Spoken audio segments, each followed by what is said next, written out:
Pemirsa, saya masih bersama dengan dua narasumber saya, Sugeng Teguh Santoso, Ketua IPB, dan juga Kang Asep Iwan Iriawan, aktivis Granat. Dan kami sekali lagi undang Anda untuk bergabung bersama kami di nomor 0215839900. Bagaimana pendapat Anda ketika seorang penegak hukum justru melanggar hukum? Sebelum saya ingin tanyakan soal pertanyaan Pak Edi tadi ke Pak Sugeng ya, saya ingin ke Kang Asep terlebih dahulu deh. Kang Asep, ini kan kasus Teddy Minahasa bermula dari ada barang bukti dengan alasan harus ada disisihkan untuk barang bukti di persidangan begitu ya. Dan disinilah kemudian muncul permasalahan. Nah, pertanyaan berikutnya gini Kang Asep, apa yang bisa dilakukan sebaiknya untuk mengawal barang bukti yang disisihkan ini kemudian tidak diapa-apain? Ya, yang pertama di Undang-Undang Narkotika diatur di pasal 88 ya, bahwa intinya gini di Undang-Undang, ketika disisihkan itu seperlunya untuk barang bukti di pengadilan.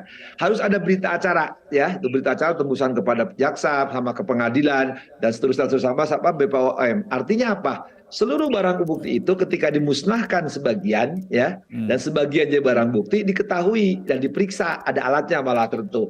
Tapi kan sekarang seolah-olah dimusnahkan satu, itu hanya formalitas. Mungkin isinya yang dimusnahkan entah garam, entah gula atau apa tepung, ya kita kan nggak tahu. Nah ini karena pengawasan tadi, karena barang bukti tidak ditempatkan di Rukbasan. Yang Rukbasan sekarang kelemahannya memang ya boleh dikatakan sedikit Rukbasan itu, tapi kan barang bukti dikuasai oleh masing-masing instansi penegak hukum itu sendiri.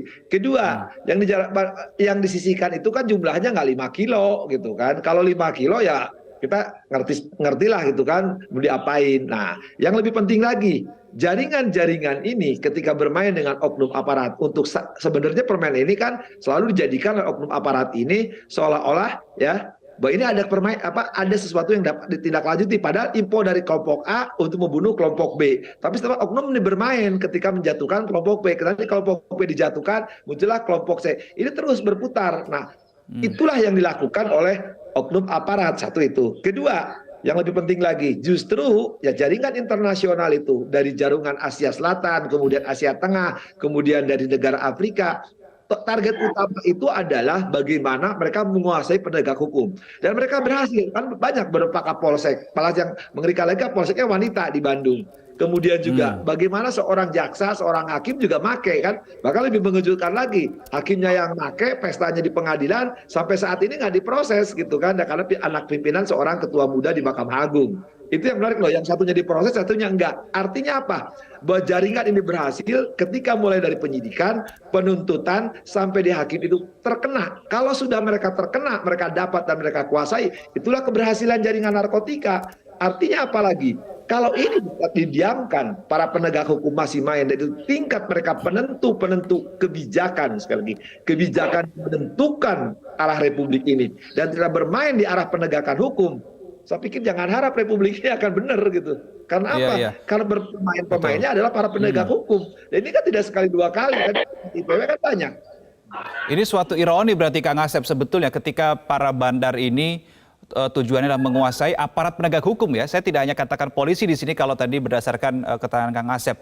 Tapi begini, saya tertarik untuk membahas barang bukti yang disisihkan ini seharusnya seperlunya.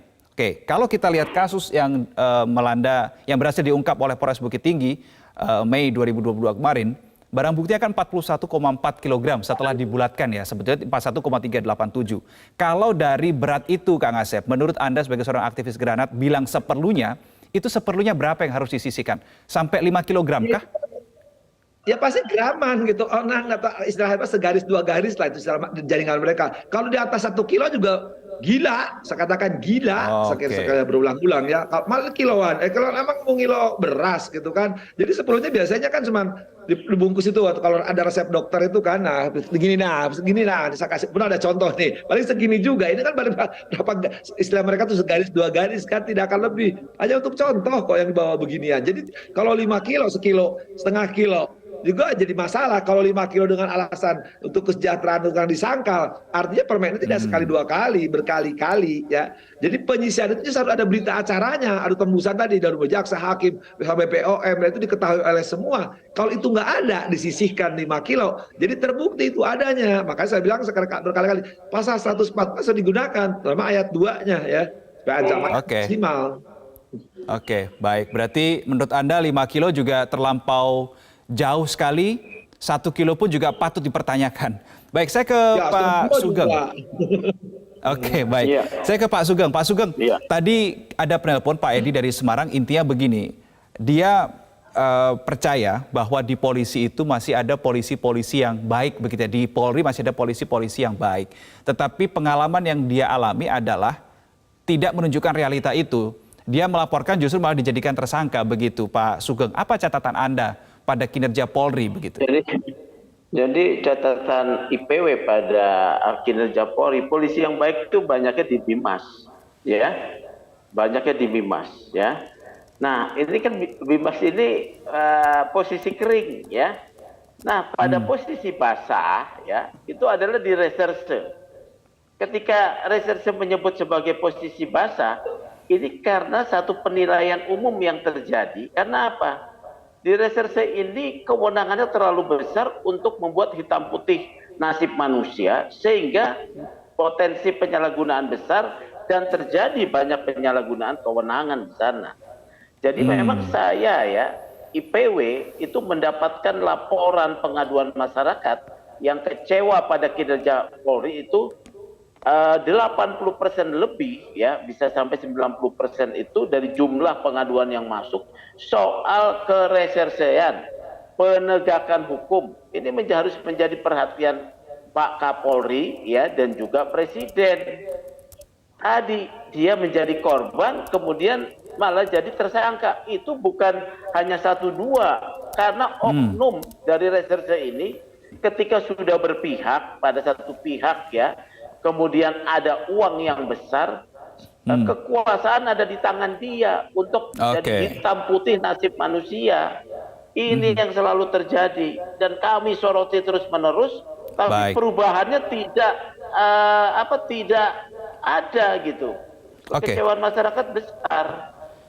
Oke, Ya. kita ada satu penelpon lagi, Pak Sugeng dan Kang Asep. Ada Pak Marke di Jayapura. Pak Marke, selamat pagi.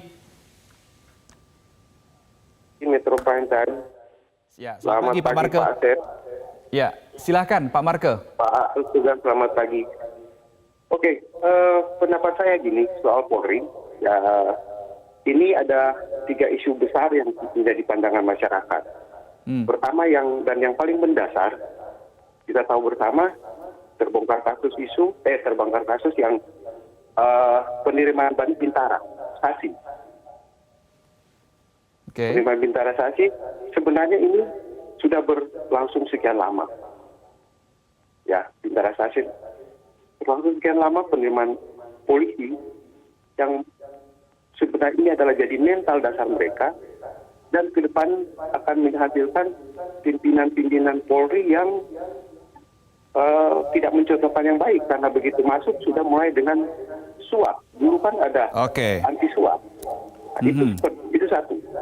Kedua, isu besar kedua juga di pengurusan kendaraan baru, Samsat. Itu ada oknum yang terus bermain.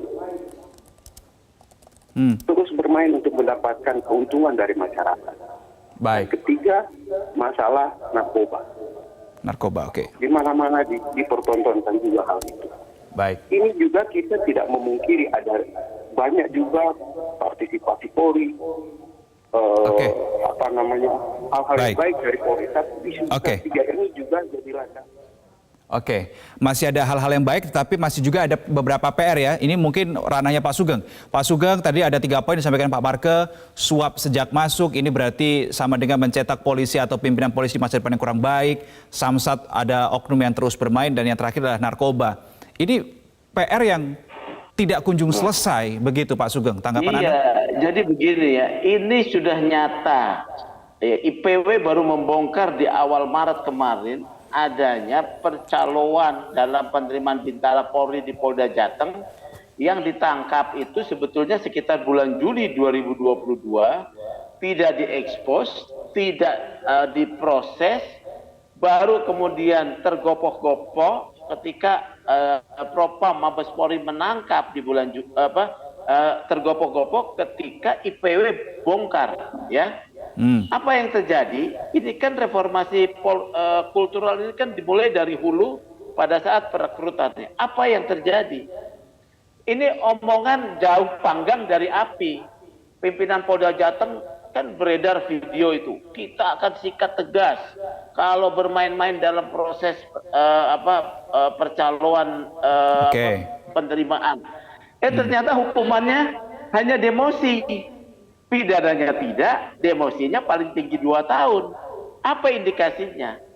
Indikasinya ketika ditangkap ini, IPW menduga antara mereka sudah saling sepakat untuk saling mengamankan, ya, untuk tidak ditindak. Nah, sekarang ditindaknya seperti itu. Ini harus dipecat, ya, dipecat dan dipidana supaya terbongkar jaringannya. Proses itu. Baik, terakhir karena waktu kita juga terbatas, Kang Asep, supaya mencegah tidak ada lagi oknum-oknum polisi yang bermain narkoba di kemudian hari, start hari ini ya.